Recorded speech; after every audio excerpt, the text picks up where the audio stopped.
Nah, selamat pagi. Assalamualaikum warahmatullahi wabarakatuh. Waalaikumsalam Ketemu kembali ya terkait dengan manajemen pasien safety. Ini masih berhubungan dengan materi kemarin ya, mikroorganisme. Nah, ini cara penularan mikroorganisme di rumah sakit ya, terkait dengan infeksi nosokomial.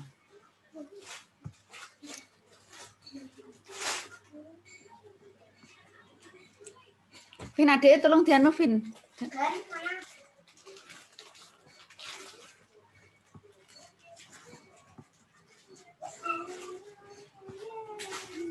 Nah, ini ya, kehidupan manusia memang tidak bisa dipisahkan dengan yang namanya makhluk hidup lainnya, baik itu tumbuhan, hewan, termasuk di sini adalah mikroorganisme. Nah, ini ada mikroorganisme yang bermanfaat dan yang merugikan. Yang merugikan itu penyakit patogen ya, yang menyebabkan suatu penyakit. Nah, terkait dengan kemarin patogenitas itu derajat atau kemampuan patogen untuk bisa menyebabkan suatu penyakit. Nah, ini untuk dapat menyebabkan penyakit, ini mikroorganisme ini patogen ini harus dapat masuk ke dalam inang ya. Meskipun tidak semua pertumbuhan mikroorganisme dalam tubuh inang menyebabkan suatu penyakit, entah itu bisa menyebabkan penyakit atau tidak, dia harus masuk ke dalam tubuh inangnya ya. Inang itu kalau kita terkait dengan di rumah sakit ya berarti tubuh kita ya. Nah, ini beberapa cara penurunan mikroorganisme. Ini bisa dengan kontak langsung, atau bisa dengan media perantara, atau dengan vektor. Ya. Ini yang melalui kontak bisa dengan ini penyebaran dari satu individu ke individu lain melalui kontak langsung tanpa perantara. Ya. Bisa bersentuhan, berciuman, berhubungan seks, ya. Di rumah sakit, petugas rumah sakit memiliki kontak langsung dengan pasien. Nah, ini pada saat pemeriksaan fisik, memandikan pasien, dan lain-lain. Makanya, memakai sarung tangan adalah salah satu upaya untuk proteksi diri, ya, untuk mencegah penularan mikroorganisme, ya, baik pada perawat maupun pada pasien yang lainnya yang tidak punya penyakit menular, ya. Tuh, jadi proteksi, ya. Untuk perlindungan, baik sebelum dan sudah kita harus cuci tangan. Ya. Nah, sedangkan tidak langsung, ya penyebarannya antara individu menggunakan perantara seperti apa? Benda atau alat, contohnya tisu, sarung tangan, handuk, tempat makan minum, atau udara, ventilasi di rumah sakit, atau melalui instrumen jarum, kasa, dan lain-lain. Mas, banyak sekali nih ya media yang secara tidak langsung di rumah sakit ya yang kita temui ya. Kemudian beberapa area di rumah sakit untuk perawatan khusus, contohnya untuk pasien luka bakar, hemodialisa, perawatan intensif lain-lain. Nah, ini memicu terjadinya penyebaran infeksi nosokomial secara endemik dari satu pasien ke pasien lain. Ya, kita nggak sadar ya, kita pegang pasien satu nggak pakai sarung tangan, kemudian pegang pasien yang lainnya, justru kita yang menularkan. Ya, penyebaran melalui tetesan air atau droplet infection seperti ini. Ya, melalui bersin, batuk, tertawa, berbicara, lah ini muncrat ya, droplet infection itu menyemprot ya, kita nggak sadar ya bahwa satu saja sedikit saja kalau ada yang kumannya atau virusnya ini bisa menularkan ke orang lain. Ya. Ini media perantara, jadi masih ya perpindahan agen penyebab penyakit melalui media seperti air, makanan, dan udara. Media lain bisa darah dan cairan tubuh lainnya. Ya, kalau kita kan kalau di rumah sakit di ini perawatan luka atau pengambilan spesimen yang lain, misalnya urin, feses, dan lain-lain. Nah, ini juga kita harus hati-hati ya, apalagi pada pasien yang memang mempunyai penyakit menular. Ya. Nah, ini Ini pasien di intensive care ya, ini perawatannya lengkap ini ya, di pasien koma misalnya ya, ini nggak tahu ya di beberapa bagian ada mikroorganisme di sini. Nah, ini tangan perawat kalau nggak cuci tangan ya.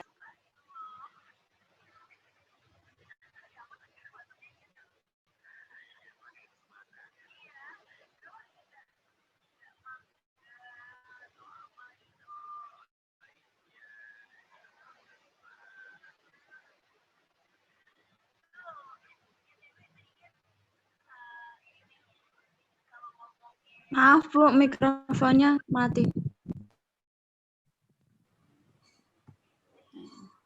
Nah, ini tadi pasien A, nah, dipegang oleh petugas kesehatan, ya, dia nggak cuci tangan langsung, begitu pegang pasien yang sudah ada tadi ada mikroorganisme tadi, nah dipegang, kemudian petugas lagi memegang pasien yang lain, pasien B, padahal pasien B itu misalkan tidak mempunyai penyakit menular misalnya ya. Nah ini jadi kena, ya. Jadi kalau pegang pasien satu ya harus pasien satu cuci tangan baru pegang pasien yang lain, ya. Jadi malah kita yang menularkan kayak seperti itu. Nah, itu gambarannya seperti itu, ya. Atau bahkan kita sendiri, ya, habis pegang pasien, nggak cuci tangan, langsung makan atau langsung pegang yang lain, pegang wajah kita, tubuh kita, ya, ternyata memang ke tangan kita ada kumannya dari pasien misalnya. Makanya begitu dari tindakan langsung cuci tangan, ya. Ya. Kemudian vektor, melalui vektor, nah paling banyak adalah arthropoda, ya, serangga, ya. Merupakan jenis vektor paling berpengaruh terhadap penyebaran agen penyakit melalui mekanik dan biologis. Nah, ini mekanik seperti apa? Nah, ini penyebaran patogen secara pasif melalui kaki serangga atau bagian tubuh lainnya. Nah, ini contoh gambar lalat nih. Ya, contohnya. Sedangkan penyebaran biologis, penyebaran patogen secara aktif melalui aliran darah individu yang terinfeksi, ya. Nah, ini mekanismenya lebih kompleks, yaitu saat vektor menggigit individu lain dan memasukkan darah yang telah terinfeksi parasit, kemudian parasit tersebut ini mengalir di dalam aliran darah target dan akan mengalami reproduksi di dalam tubuh individu ataupun ketika berada di dalam tubuh vektor. Ya, ini yang menularkan adalah serangga. Ya, kalau penyebaran yang mekanik tadi hanya dihinggapi, mungkin karena ada kaki kena kaki ya, kaki sila baru hinggap di feses, kemudian hinggap di makanan. Lah makanan kita makan, padahal fesesnya itu mengandung bakteri E. coli, Escherichia coli, lah kita akan diare. Ya. Tuh. Nah, ini jalan masuknya mikroorganisme ke dalam tubuh melalui saluran pernafasan yang pertama. Nah, ini saluran pernafasan merupakan jalan termudah, ya, mikroorganisme yang sangat infeksius. Ini terhidup melalui hidung atau mulut dalam partikel debu. Kita kan nggak tahu ya udara itu sehat atau tidak, kita nggak tahu. Udara itu mengandung virus atau kuman atau yang lain kita nggak tahu, nggak terhirup. Ya. Penyakit yang muncul umumnya adalah pneumonia radang pada paru-paru, campak, bisa TBC, bisa cacar air. Ya. Ternyata cacar air juga tidak hanya kontak langsung ya, juga bisa melalui saluran pernafasan. Ya. Tuh. Nah, ini melalui saluran pencernaan lah, melalui bahan makanan, minuman, melalui jari tangan yang terkontaminasi patogen. Ya, patogen tadi apa patogen? Patogen apa? Mikroorganisme yang menyebabkan penyakit, itu namanya patogen. Kalau kemampuan untuk menyebabkan sakit namanya patogenitas, ya. Ingat-ingat. Nah, mayoritas mikroorganisme akan dihancurkan oleh asam klorida dan enzim di lambung atau oleh empedu dan enzim di usus halus, ya. Tapi mikroorganisme yang tidak hancur, dia bertahan, nah ini akan yang menimbulkan penyakit. Jadi di dalam enzim di dalam lambung itu juga proteksi kita ya. Ketika makanan kita ada kumannya, nah ini bisa dimatikan ya oleh enzim yang ada di lambung. Tapi kalau yang bertahan ya dia tidak apa namanya dia bertahan ya ini yang akan menimbulkan suatu penyakit ya. Contohnya adalah demam tipoid, disentri amuba ini diare, hepatitis A, kolera dan lain-lain ya. Ini selanjutnya dikeluarkan melalui feses dan dapat ditransmisikan ke inang lainnya melalui air, makanan, jari-jari tangan yang terkontaminasi. Nah, pasien ini produknya, fesesnya ini juga sudah mengandung ini kuman ini. Baik feses maupun urinnya ya ini mengandung kuman ini, sehingga harus hati-hati juga ya. Karena penularannya bisa melalui makanan ya. Ini yang dihinggapi tadi, misalkan lalat tadi lah, kemudian hinggap ke makanan kita, nah itu terkontaminasi. Kuman Salmonella typhi bisa menyebabkan demam tipoid ya. Nah, sekarang melalui kulit. Ini yang sering nih ya. Tangan kita, kulit ya. Kulit merupakan pertahanan terhadap penyakit. Nah, kulit yang tidak mengalami perlukaan tidak dapat dipenetrasi oleh mayoritas mikroorganisme. Kalau kulit sehat, nggak ada luka, nggak ada luka lecet, nggak bekas garuan, ini ya nggak akan dimasuki. Tetapi kalau ada sedikit saja luka, ya habis digaruk-garuk, ini juga dapat menyebabkan masuknya mikroorganisme. Ya, ini beberapa mikroorganisme masuk melalui daerah terbuka pada kulit, ya, pada folikel rambut, kantong, kelenjar, keringat. Nah, mikroorganisme lain memasuki tubuh inang pada saat berada di jaringan bawah kulit atau melalui penetrasi perlukaan membran mukosa. Ya. Kemudian suntikan atau gigitan atau potongan luka pembedahan ini membuka rute infeksi parenteral atau namanya port d'entrée, gerbang masuknya kuman. Makanya kalau kita habis keluka, lah ini harus dibersihkan, ditutup ya, karena ini merupakan gerbang masuknya kuman, port d'entrée. Sama pasien yang post operasi. Nah, ini makanya kenapa pasien post operasi itu harus diangkat diagnosa resiko infeksi, ya. Karena untuk mencegah terjadinya memang ini ya, terjadinya infeksi, sehingga tetap diangkat meskipun belum ada tanda-tanda infeksi, karena luka itu merupakan tadi port d'entrée mikroorganisme, gerbang masuknya kuman, ya. Tuh. Kemudian melalui rongga mulut, ya. Pada permukaan rongga mulut terdapat beberapa koloni mikroorganisme. Nah, ini mulut ini loh. Ya, makanya ketika memeriksa mulut harus dicek, ya. Dicek giginya juga ada berlubang tidak, perlu karies dentis tidak, ya, ada gigi lubang-lubang tidak itu dia. Kemudian kebersihannya, ya. Contoh penyakit umum inilah karies dentis, ya, karies gigi diawali pertumbuhan Streptococcus mutan dan spesies Streptococcus lainnya pada permukaan gigi. Akumulasi bakteri dan dextran menempel pada permukaan gigi dan membentuk plak pada gigi. Maka kadang orang kok sering pusing kepala, kemudian sakit nggak sembuh-sembuh misalnya. Oh, ternyata ketika dicek ini ternyata ada gigi yang berlubang, ya.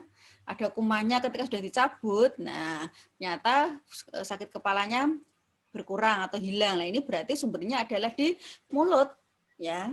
Tuh. Nah, ini beberapa faktor yang dapat mempengaruhi mikroorganisme pada tubuh manusia.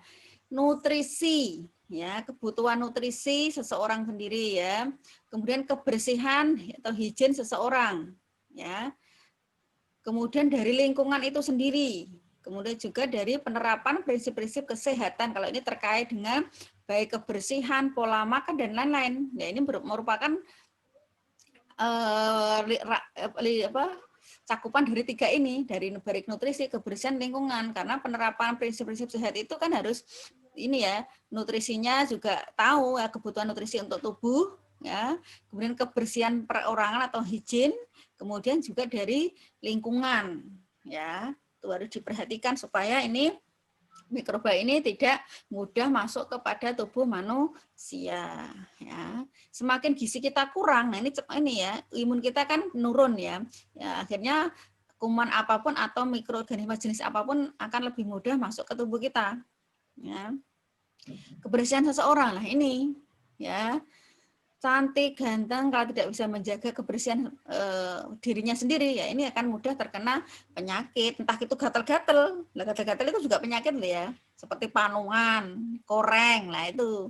Kemudian tinea pedis, kruris, ya gatal-gatal pada selangkangan, pada jari-jari, sela-sela jari-jari, ya itu pedis namanya, itu rangan itu loh, itu namanya tinea pedis, ya. Kalau di selangkangan itu tinea kruris. Kalau di kepala gatal-gatal, tinea capitis, ya macam-macam namanya, bagus-bagus ya penyakit kulit tuh, ya. Nah itu harus dijaga kebersihannya. Kemudian lingkungan, ya lingkungan ini juga mempengaruhi ya, sanitasi lingkungan yang mampet, ya atau lingkungan di rumah kita sendiri. Nah ini juga dijaga kebersihannya, apalagi kalau musim penghujan, ya. Got-got atau selokan-selokan harus lancar pengairannya, ya, sehingga tidak mudah nyamuk itu untuk berkembang biak di sana. Ya. Oke. Ini beberapa mikroflora berdasarkan bentuk dan sifatnya. Ini tetap dan sementara.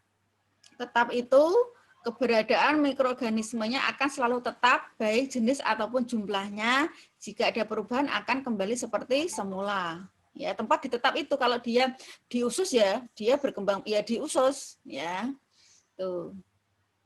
Contohnya ini Streptococcus viridans, facialis. Ya, ini bagus-bagus ini. Ini Pityrosporum oval, Candida albicans loh, ya. Candida albicans itu jamur itu ya. Nah, namanya bagus-bagus nih, untuk menyebabkan penyakit ya. Nah, sedangkan mikroorganisme sementara, nah ini non patogen atau bisa tidak menimbulkan penyakit atau bisa menimbulkan penyakit yang berada di kulit dan selaput lendir, mukosa selama kurun waktu beberapa jam atau minggu. Jadi dia berpindah, tidak menetap ya, berpindah. Nah, keberadaannya ini ada secara tiba-tiba atau tidak menetap. Ya, tiba-tiba ada, tiba-tiba hilang, ya seperti itu. Nah, ini bisa disebabkan oleh pengaruh lingkungan dan tidak menimbulkan penyakit dan tidak menetap. Umumnya tidak menimbulkan penyakit karena dia hanya transit ya, ya. Flora sementara biasanya sedikit asalkan flora tetap masih utuh. Nah, jika flora normal berubah maka flora normal akan melakukan kolonisasi, berkembang biak dan menimbulkan suatu penyakit ya. Oke. Ini beberapa penyakit menular oleh mikroorganisme. Tugasnya kemarin ada beberapa yang belum ya. Ini nanti bukan cek lagi. Awal kemarin yang buka pertama itu ya yang sudah mengumpulkan kemarin siapa ya? 3 orang kayaknya ya. Nah, ini belum bukan cek lagi ya. Dari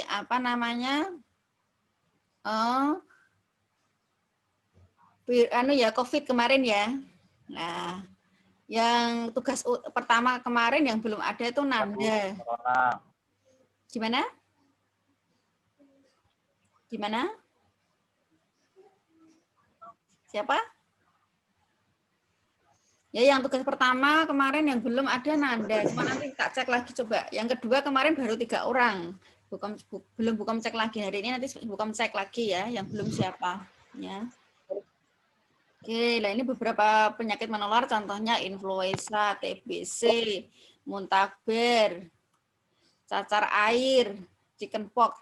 Ya, cacar air ini tadi juga bisa melalui droplet infection tadi ya, melalui saluran pernafasan, juga melalui kontak langsung juga bisa. Ini ada lendir kan pecah tuh, itu ada lendirnya tuh. Ini juga bisa menular ya.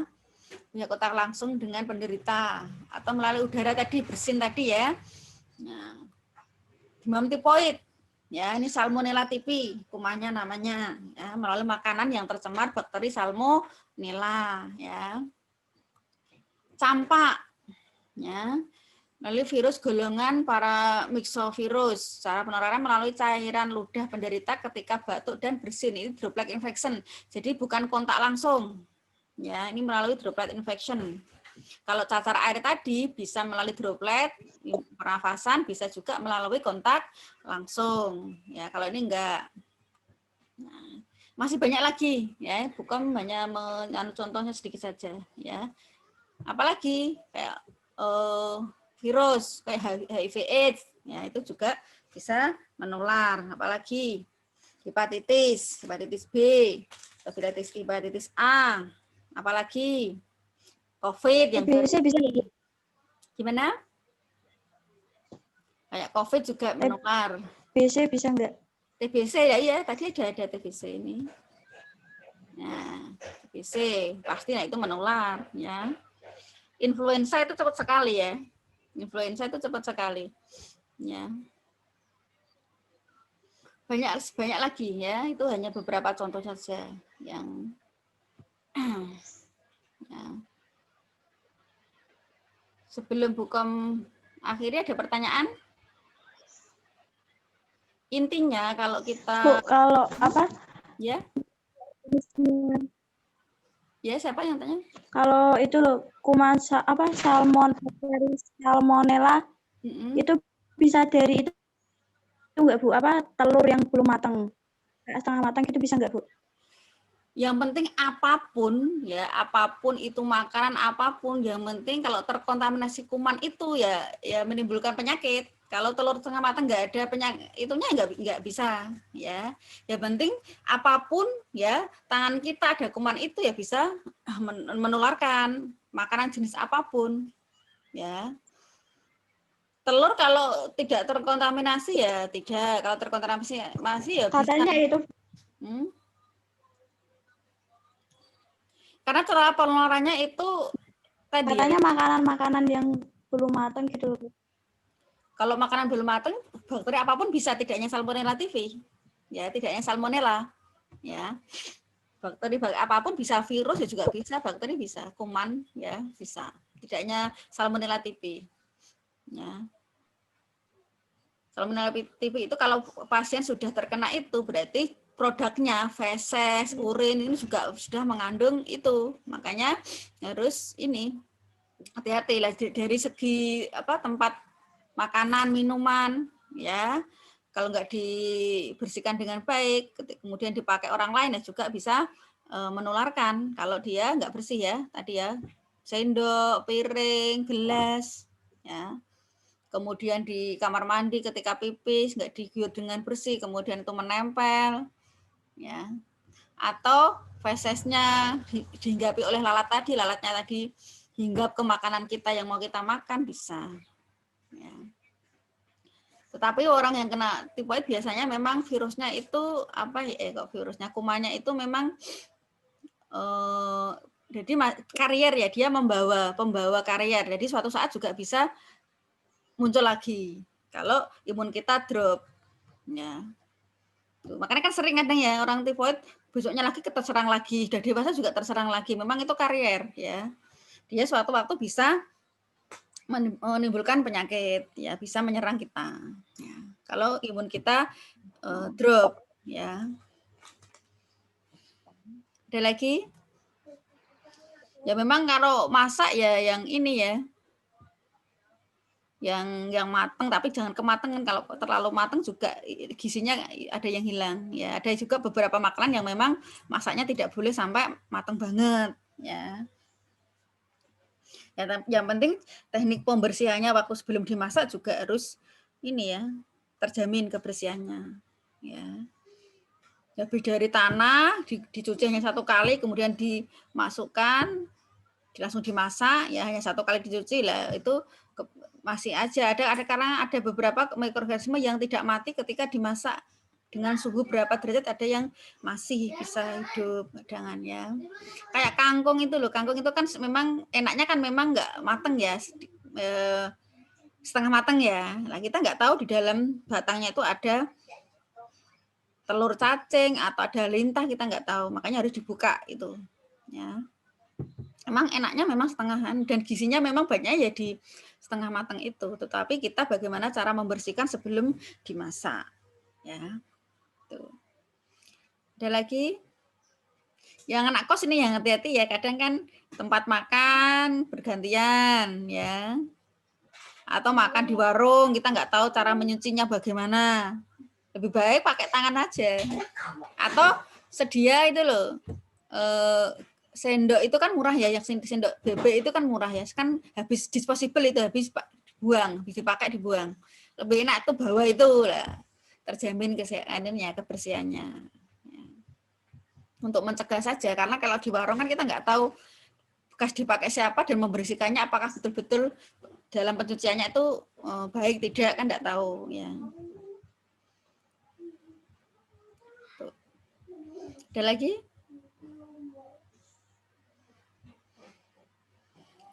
Sudah didokumentasi ya. Tadi Mbak Ainun siapa, Siti Mahmudah kayak salah tadi izin kayaknya mau periksa ke Karyadi. Ya, nanti dicatat aja izin ya. Ya. Ini Nanda ikut enggak nih Nanda nih? Ini ternyata baru 18. Nanda ikut enggak? Enggak ada ya?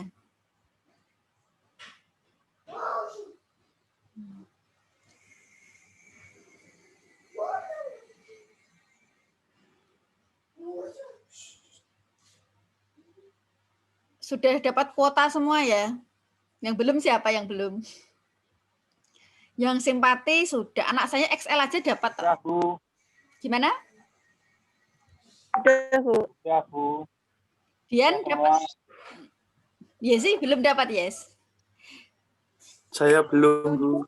Pokoknya lancar, Bu. kalau datanya kemarin lengkap, nomor HP-nya aktif, ya nomornya yang didaftarkan itu aktif, akan dapat. Ya kalau enggak ya ini hangus ya, diisi ya mental kalau enggak aktif ya, atau data yang lain tidak lengkap ya. Karena kita kan tadi sudah disampaikan Bu In, Prodi itu hanya mengumpulkan data kemudian di-store ke PDPT. Jadi yang input adalah PDPT. Begitu ada kekeliruan, nah kemarin kan sudah ini kan yang data siapa saja yang harus diperbarui ya. Ada tahap ketiga ini ya. Anak saya SD juga dapat pakai XL malah. XL bisa. Kemarin ada beberapa yang smartfriend juga ada kok. Smartfriend Saya sudah, Bu. Sudah ya? Ya. Tuh. Sudah. Mudah-mudahan yang belum nanti tahap 3 bisa ini ya.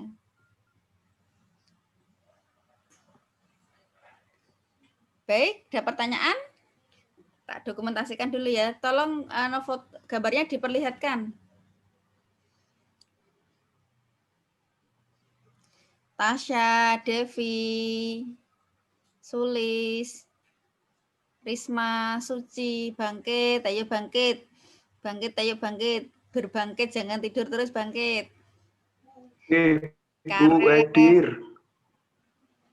Karel, Ania, Aya, Suci. Jangan-jangan Bu Kom menjelaskan ini pada sambil tiduran, ketiduran benar nanti. Ya. Karel. Iya, Ibu. Karel, Putri. Ini dari rumah atau dari kos-kosan? Dari rumah. Yuk bangkit. Kemarin ya, Mbak Pipit gimana? Sudah kondisinya sudah bagus? Sudah sehat? Udah pulang dulu. Ini di rumah ya? Masih di kos, Bu. Di kos? Oh, belum pulang kemarin? Jaga kondisi ya. Kemarin kan ini enggak itu makannya yang teratur, sedikit tapi sering. Kalau memang enggak mau Mbakmu enggak ini ya enggak pengen makan, tetapi usahakan tetap dimasuki tapi sedikit tapi sering ya. 2 jam sekali tapi sedikit-sedikit enggak apa-apa daripada kosong lambungnya. Ya, Mbak Pipit ya. Jaga kondisi ya. Marlena, mana? Sofia. Ayah Sofia.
Ternyata ini ya nggak anu ya, dimut tadi ya. Baik, yang tadi ada saya sampaikan ya, untuk maternitas kelompoknya yang apa namanya, yang mau maju kelompok minggu depan itu silahkan di lotre atau di kopio bagian bukom kelompok berapa itu nanti yang maju siapa dulu diurutkan, nanti koordinator biar mengkoordinir ya, biar adil. Kok kelompok 1 2 terus yang maju misalnya ya, biar adil bisa di kopio ya, kayak arisan itu silahkan ya. Kemudian per kelompok aja, nggak usah 1 hari 2 kelompok. Jadi nanti yang menjadi host adalah kelompok yang maju. Ya nanti bukom diundang aja. Ya. Oke, terima kasih. Kalau nggak ada pertanyaan, tetap semangat, tetap sehat, jaga kondisi, jangan sering keluar kalau tidak penting banget ya. Jangan lupa kenakan masker, bawa sanitizer. Makan yang teratur ya. Terima kasih, saya akhiri. Wassalamualaikum warahmatullahi wabarakatuh. Waalaikumsalam warahmatullahi wabarakatuh. Nah ini Nanda baru nongol nih. Oke. Ya, Bu.